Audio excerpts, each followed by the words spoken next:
নিশীথ রাতে গ্রামটির বাতাসে অদ্ভুত শীতলতা নেমে আসে। মেঘের ফাঁকে চাঁদের আলো পড়ে ভাঙাচোরা জমিদার বাড়ির ওপর। এই বাড়িটিকেই সকলে ডাকে ভৌতিক বাড়ি। পুরনো লোককথা অনুযায়ী অনেক বছর আগে এই বাড়িতে জমিদার হর্ষবর্ধনের মৃত্যু হয় এক অদ্ভুত দুর্ঘটনায়। তখন থেকে প্রতি পূর্ণিমা রাতে কেউ একজন করুণ সুরে বাঁশি বাজায়, যা গ্রামের প্রাচীন বাসিন্দারাও চেনে না। রাতে কেউ ওই বাড়ির কাছে যায় না। যারা গিয়েছে তারা ফিরে এসেছে বদলে যাওয়া মুখ আর আতঙ্কিত চোখ নিয়ে। গ্রামের এক সাহসী যুবক রঞ্জয় ঠিক করল সত্যি জানবে। পূর্ণিমার রাতে সে একা ঢুকল বাড়িটিতে। হঠাৎ কুয়াশার মধ্য থেকে ভেসে এলো সেই বাঁশির সুর।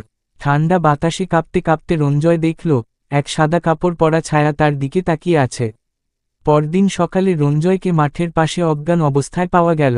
তার মুখে তখনও আতঙ্ক জমে আছে। সে শুধু বলল, ওখানে কেউ আছে। ও এখনও কাঁদে। এরপর থেকে আর কেউ সাহস করে ওই বাড়ির দিকে যায় না। পরের পূর্ণিমা আবার আসতে চলেছে। রঞ্জয়ের অভিজ্ঞতার পর গোটা গ্রামে ভয় আর কৌতূহলের ছায়া ঘনিয়ে উঠেছে।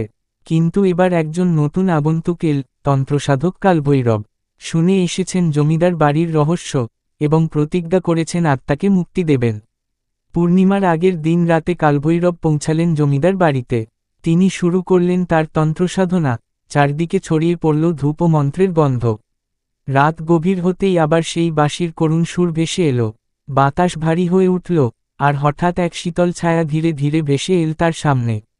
এইবার কালভৈরব স্পষ্ট দেখতে পেলেন এক নারী আত্মা, চোখে জল আর মুখে অসহায়তা। তিনি মৃদু স্বরে বললেন, আমার মৃত্যুর সত্য এখনও লুকিয়ে আছে। আমাকে বিশ্বাসঘাতকতা করে মেরে ফেলা হয়েছিল। কালভৈরব বুঝলেন এটিই হর্ষবর্ধনের প্রেমিকা, যাকে সমাজ মানেনি। পরিণতিতে সে প্রাণ হারায় আর তার আত্মা ঘুরে বেড়ায় প্রতিশোধের আগুনে। তিনি প্রতিজ্ঞা করলেন সত্য উন্মোচনের, যাতে আত্মাটি শান্তি পায়।